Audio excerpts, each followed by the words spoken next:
Namasté, bonjour à tous. Ça fait vraiment longtemps que j'ai pas publié de vidéo sur YouTube et je me suis sentie appelée ce matin à vous parler des énergies du moment, comment je les comprends, comment je les traverse et comment je les ressens. J'ai fait plusieurs communications, notamment dans des newsletters sur l'importance de cette année 2025, ce qu'elle représente en numérologie, une année 9, mais aussi au niveau planétaire, tout ce qui peut se passer dans cette année particulière. J'ai fait aussi différents posts sur Instagram ou Facebook, particulièrement pour ce mois de septembre qui est très puissant et très chaotique, avec les différents portails, que ce soit l'éclipse de lune du 7 septembre ou le portail du 9-9-2009, donc le 9 septembre 2025, le triple 9, qui est vraiment comme un passage vers du renouveau. Et la prochaine nouvelle lune qui va arriver au moment de l'équinoxe le 21 septembre. Donc, je vais pas tout vous réexpliquer dans ce format vidéo. Plutôt un peu survoler ce que je vous ai déjà dit. Je vous mettrai les liens juste en dessous dans la barre d'infos pour pouvoir cliquer si vous souhaitez lire un peu plus ou comprendre un peu plus de quoi il s'agit. Mais en quelques lignes, revenir sur l'importance de cette année 2025, ça me paraît primordial parce que si on est tous plus ou moins intensément bousculés dans cette année, si on expérimente beaucoup de fins de cycle, c'est pas par hasard. 2025, en numérologie, c'est une année 9, donc comme je l'ai déjà dit, le 9, c'est la fin d'un cycle, ça débute à 1, ça va jusqu'à 9 et ça redébutera l'année prochaine en 2026 avec un nouveau cycle 1 qui va recommencer. Mais le 9, c'est à la fois l'accomplissement de tout ce qui s'est passé, tout ce qui s'est vécu pendant ce cycle. Ça peut se vivre comme vraiment le point d'orgue en fait d'un cycle d'évolution.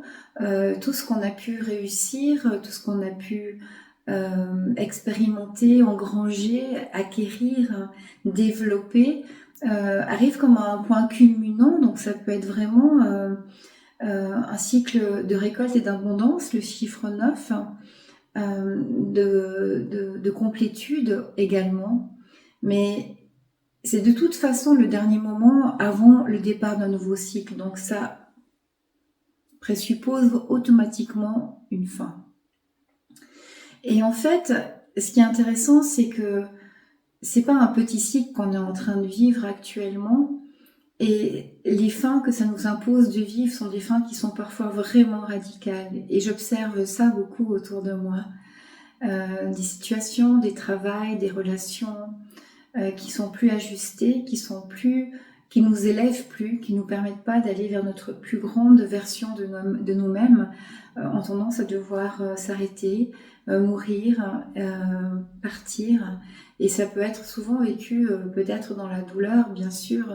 Toutes les fins sont difficiles et plus on résiste, plus c'est difficile.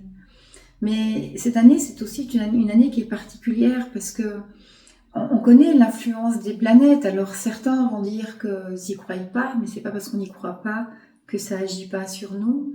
Beaucoup ne croient pas ou ne considèrent pas les effets de la Lune, par exemple, alors qu'on peut observer physiquement l'effet qu'elles ont sur les marées, sur nos océans qui vivent de sacrées transmutations, mutations, changements à chaque cycle lunaire. Et sachant que nous sommes faits, nous, êtres humains, d'à peu près 75% d'eau, on peut imaginer que si les océans réagissent à la Lune, il y a bien des chances pour que nous aussi, nous réagissions. Les eaux, c'est nos émotions. Donc, comment ça va impacter, influer sur nos émotions? On peut ne pas faire le lien, ne pas faire le rapport, mais ça n'empêche pas que ça va quand même nous influencer, que ça soit d'une manière consciente ou inconsciente. Et cette année, il y a quelque chose d'assez particulier qui se passe parce que toutes les planètes changent de signe. Et les planètes, elles ont chacune leur propre rythme dans leur course autour du Soleil. Si on parle de la plus rapide, Mercure qui met 88 jours, je crois, pour faire le tour du Soleil. Elle va changer presque toutes les 3 semaines de signe dans le ciel. La Terre, on change tous les mois, hein, c'est connu. Hein, nos 12 signes zodiaques qui sont liés aux 12 mois de l'année. La planète Vénus, par exemple, qui est juste après, elle va mettre à peu près 2 ans et demi, donc un peu plus de tous les 2 mois, elle va changer de signe, et puis ainsi de suite, avec plus les planètes vont être éloignées dans le système solaire, plus elles vont mettre du temps pour tourner autour du Soleil, et donc de changer de système zodiacal dans le ciel à fur et à mesure qu'elles avancent autour du Soleil. Et les planètes les plus lentes, ça prend jusqu'à Pluton 248 ans, je crois, pour faire le tour du Soleil. Et donc, elle passe entre 15 et 30 ans dans un signe en fonction des ellipses, en fonction des cycles rétrogrades ou pas qu'elle peut vivre. Mais entre les planètes rapides qui changent plusieurs fois dans l'année d'un signe, il y a quand même beaucoup de planètes qui sont plus lentes et qui vont changer tous les 7 ans, tous les 15 ans, tous les 20 ans de signe. Et pour que ça coïncide, que toutes ces planètes changent de signe la même année, c'est quelque chose qui arrive vraiment, c'est un événement astrologique, astronomique qui est vraiment très rare. Donc Pluton a déjà commencé à changer définitivement de signe en décembre 2024, donc c'était encore sur la fin de l'année passée, mais dans une année entière, jusqu'en décembre cette année, toutes les planètes auront changé de signe la même année. Et je ne suis pas mathématicienne, mais j'étais intéressée à savoir le potentiel de chance, le pourcentage de chance qu'il pouvait y avoir pour que ça arrive. Et en demandant à ChatGPT, ma réponse a été 0,02% de chance pour que ça coïncide que que toutes les planètes changent de signe la même année. Et alors je vous laisserai vérifier, les mathématiciens pourront peut-être le corriger.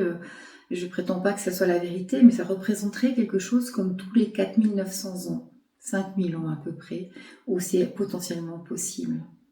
Et donc c'est vous dire si on est dans une année particulière en 2025, parce qu'il y a un vrai changement général en fait.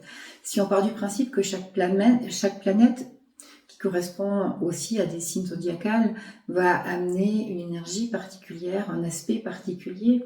Si je prends la planète Pluton dont j'ai parlé juste avant, qui est celle qui met le plus de temps et qui reste le plus longtemps dans un signe et qui va influencer toute une génération, c'est la planète du signe de la renaissance, de la mort et de la renaissance. C'est la planète qui est liée au Scorpion.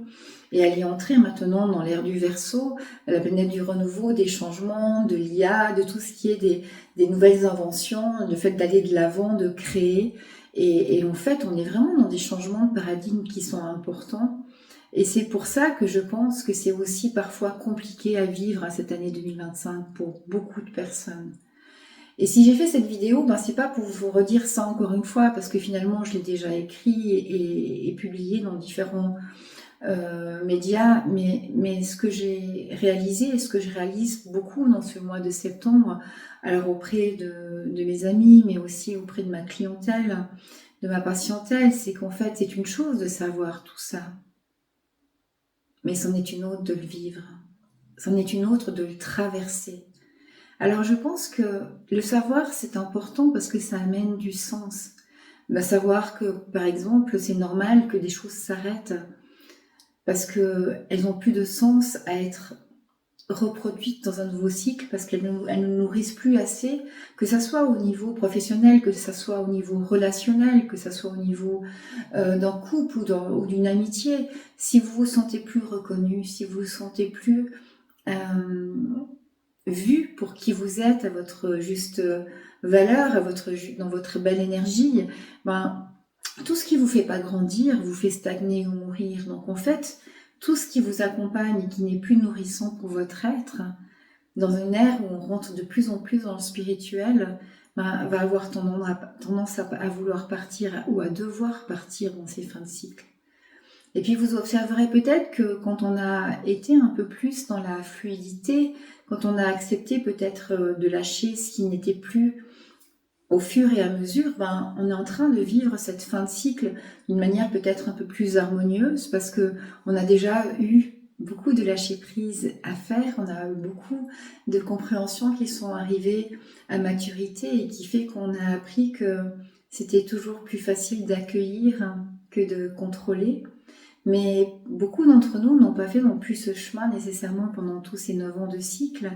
Et plusieurs se retrouvent confrontés vraiment à des séparations difficiles, à des ruptures douloureuses, à des incompréhensions face à ce que la vie semble leur enlever ou les empêcher d'avancer simplement comme ils avaient l'habitude de le faire, comme avec cette impression que, en fait, il y a comme un empêchement de tourner en rond, en fait. Et c'est vraiment le cas. C'est vraiment le cas parce que on a tendance, nous, êtres humains, à rester dans notre zone de confort tant qu'on ne nous pousse pas dehors.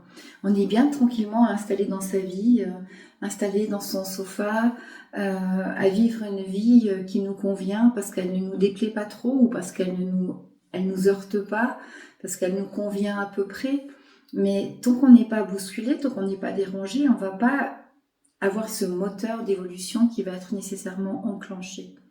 C'est souvent dans des moments difficiles, dans des traumatismes, dans des séparations, dans des fractures physiques, morales, intellectuelles, que sais-je, qui vont nous obliger à faire un stop sur notre manière de fonctionner, qui vont nous obliger à reconsidérer notre manière de vivre, nos priorités et ce que nous mettons comme acquis, qui n'est pas nécessairement ce qui nous fait le plus grandir et le plus évoluer, encore une fois. Donc, pour traverser ces fins de cycle, et c'est pas seulement dans nos vies, parce que quand on regarde sur ce qui se passe dans la planète, ben, c'est un peu le chaos partout, hein. Même dans des zones qui avaient l'air plus ou moins en paix, ou alors dans lesquelles on pensait que la rébellion ne pouvait pas arriver, qu'on motivait, ben, on se rend compte que ça arrive partout en fait. C'est plus juste possible de continuer quand ça nourrit plus l'humain en fait qui grandit. Et c'est compliqué parce que ben il y a tous ceux qui résistent, qui vont pas vouloir accepter ou vouloir des changements. Quand on est dans le pouvoir, ben, on est bien installé sur son trône et on n'a pas spécialement envie de laisser la place aux autres. Quand on est dans le pouvoir du cœur, on voit les choses autrement. Et en fait, c'est un peu ça, je pense, le paradigme, ce changement un peu révolutionnaire qui est en 2025, c'est qu'on est invité de plus en plus à sortir du pouvoir de l'ego, du pouvoir du personnage, du pouvoir de l'individu pour aller vers le plus grand bien pour tous, mais qui correspond aussi à son plus grand bien pour soi. Donc l'idée, c'est de se remettre au centre de sa vie, au centre de ses envies, pour pouvoir offrir une autre énergie, pour pouvoir offrir d'autres potentiels dans notre vie et créer un avenir, un monde meilleur déjà pour soi et du coup aussi pour les autres.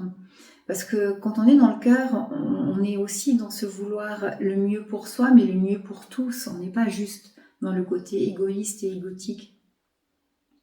Et donc, dans cette période difficile de chaos, c'est important de savoir, que le mental puisse avoir des repères et comprendre qu'on est dans une période de transition, que tout le monde y passe, plus ou moins facilement et plus ou moins fortement, en étant plus ou moins bousculé en fonction aussi des résistances qu'on a posées.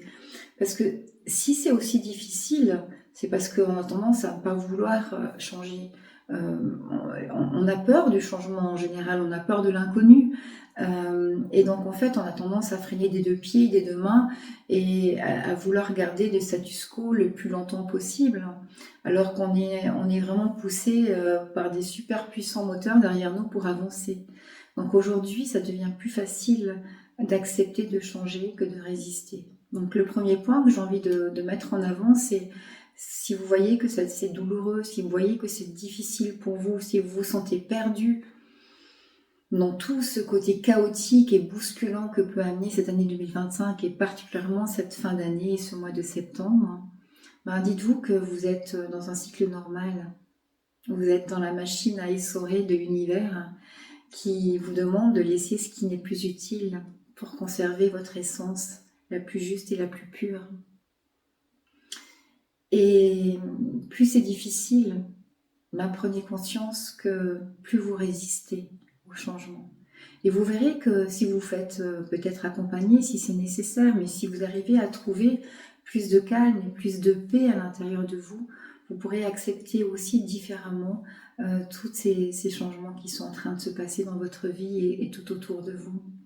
Et puis, la chose peut-être la plus importante dans ces moments, c'est d'avoir de la compassion pour soi-même, d'avoir de la bienveillance. Parce qu'en fait, déjà qu'on vit des choses compliquées, on a tendance à être des juges très très sévères pour soi-même. Et ça ne nous aide pas, ça nous enfonce encore un petit peu plus dans un aspect petit de notre personnalité.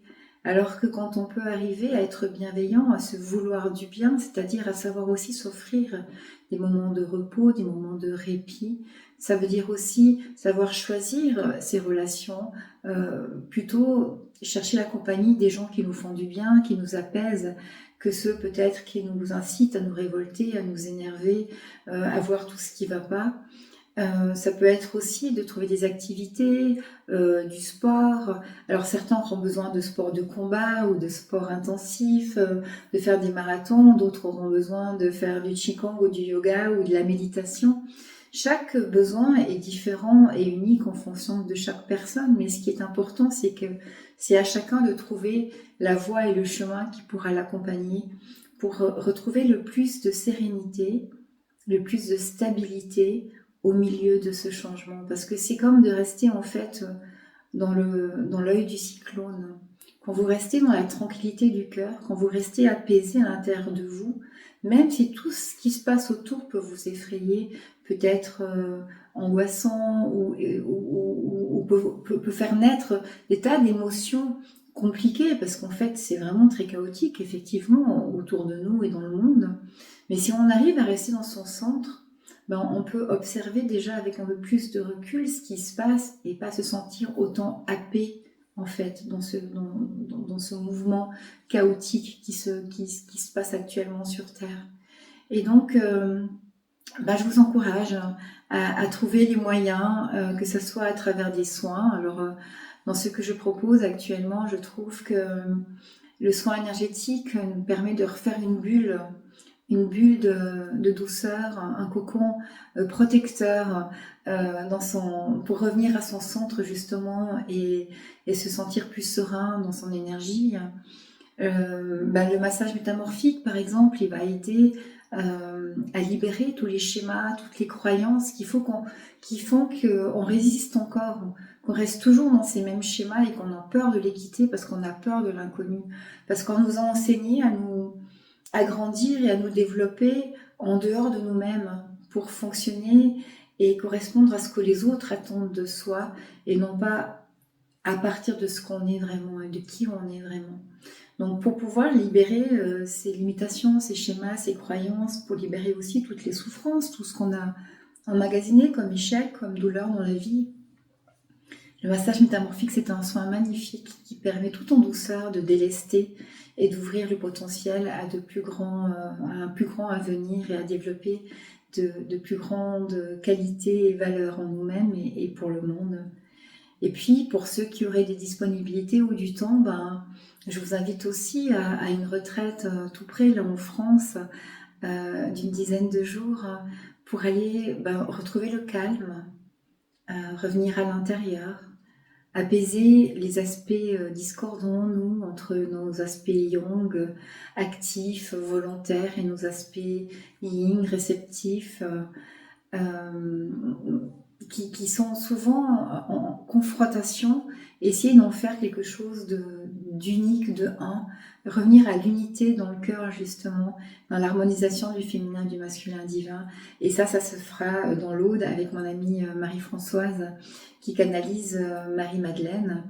Et sur ce chemin, sur ces terres de l'Aude, chargées des énergies des Templiers, des Cathars et de Marie-Madeleine notamment, on pourra vivre dans la nature des moments de connexion pour pouvoir passer tous ces transits et ces changements avec plus de facilité et plus de lumière, pour revenir à notre propre lumière, à qui on est vraiment, et retrouver cette paix intérieure profonde qui fait que quoi qu'il arrive dans le monde, on peut rester au centre du centre, dans notre cœur, un peu comme dans l'œil du cyclone. Je vous embrasse tous très fort. Je ne sais pas quand je reviendrai vers vous parce que je me sens moins appelée ces temps-ci à communiquer par ce réseau. Mais quoi qu'il en soit, je serai toujours à l'écoute de mes ressentis et de l'appel que je peux avoir de temps en temps à revenir vers vous et à vous faire ces quelques partages. Prenez soin de vous. Courage pour tous ceux qui vivent des moments de transition difficiles. Avec tout mon cœur et mon amour. Namasté.